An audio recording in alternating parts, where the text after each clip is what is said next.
guys, it's Ms. Naylor. We are doing pan, which means all. It is on page 94 of your Roots book. Go ahead and highlight the root pan, and let's look at the top of the page. In his epic poem, Paradise Lost, John Milton calls the capital of hell Pandemonium, from the roots pan meaning all, and daemon meaning demon, the home of all demons, a place of wild confusion and noise. Today, pandemonium has come to mean any wild uproar or tumult. We'll be coming back to that word later in the chapter. Let's look at our first roots word. First word is panacea. It comes from the roots pan meaning all and akos meaning remedy, so you'll need to know that root. Go ahead and highlight those two roots. This is a noun, and it means a remedy for all ills or difficulties. So if you look here, we have our salesman here with his jar of stuff saying, "Let this cure all your uncertainties." And then we have Baldwin's herbal blood pills. They cure blackheads, pimples, blotches, boils, scurvy, irritation of the skin, and bad legs. So these are panaceas. They're meant to cure everything, right? Our sentence: people who join cults are often looking for a panacea for their troubles. Next we have Pan-American. It is a noun. It means including all of America, both north and south. So, a look.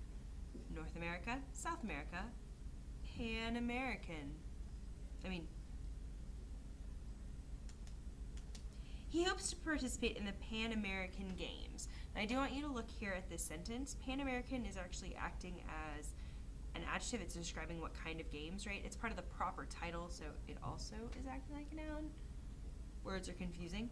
But be aware, Pan-American is often used to describe things, so it's often used as an adjective, but by itself it can also be a noun. So be aware of that. Next is pandemic. From the roots pan meaning all and dem meaning people, so all people. It is an adjective.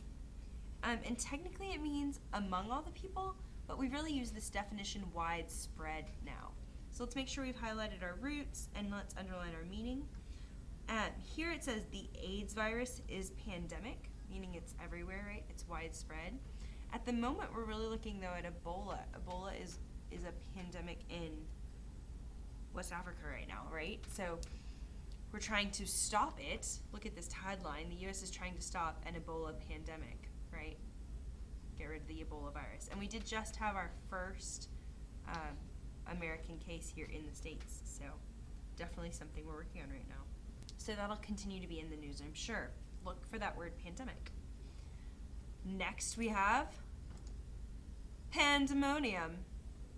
All right, pandemonium is from the roots pan meaning all and daemon meaning demon, of course. It is a noun. It comes from Milton's Paradise Lost. That being said, we really just use that new definition, a wild uproar now. When the winning team returned, there was pandemonium, right? I think this kind of pandemonium you might be a little bit more familiar with, perhaps. Con los terroristas. So right now, not very much pandemonium. And then the bass is gonna drop, and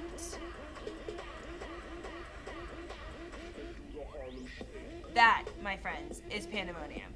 That right there is pandemonium.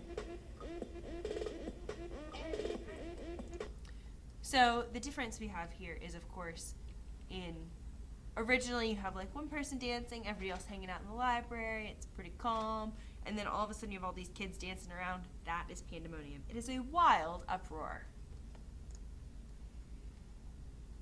All right, panoply.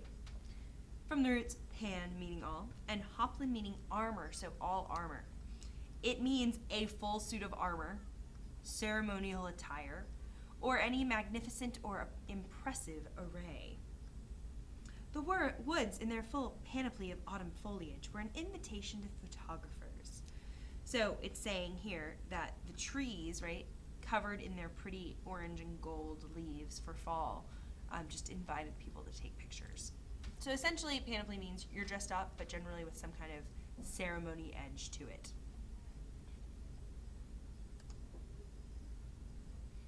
Panorama. Most of you are familiar with this because you have an iPhone and there's a setting for it. Woo woo. Pan means all, harama means sight, so all sight. It is a noun, and it means a view in all directions. Now, if you look, I actually chose a corner. So this is the corner of a building, a corner on a street, right? And usually you'd only be able to take a picture in this direction or in this direction. You wouldn't actually be able to get all of this in one picture. But when you use that panorama option, right, you can get a view in all directions in one picture. How cool is that? The panorama from the top of the Royal Gorge was awe-inspiring.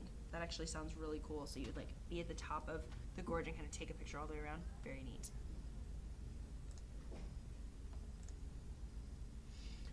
Pantheism. All right, pantheism comes from the roots pan meaning all and the meaning God. It is a noun. Make sure you're still highlighting those roots. It's real important, guys. It means the doctrine that God is all the laws and forces of nature and the universe. So that's the first definition, right? And that's the idea that God is in all things. So that's the belief piece, right? The doctrine, when we talk about doctrine is like a set of beliefs that people can choose to believe in. The second definition is the ancient belief in and worship of all gods. So kind of like what the Greeks did. Let's take a look at our two sentences.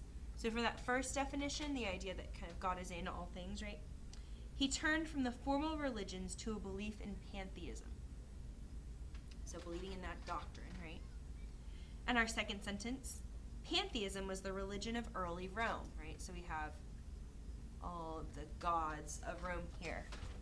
Which I think technically those are the Greek gods. Sorry, they were also they also had pantheism. So,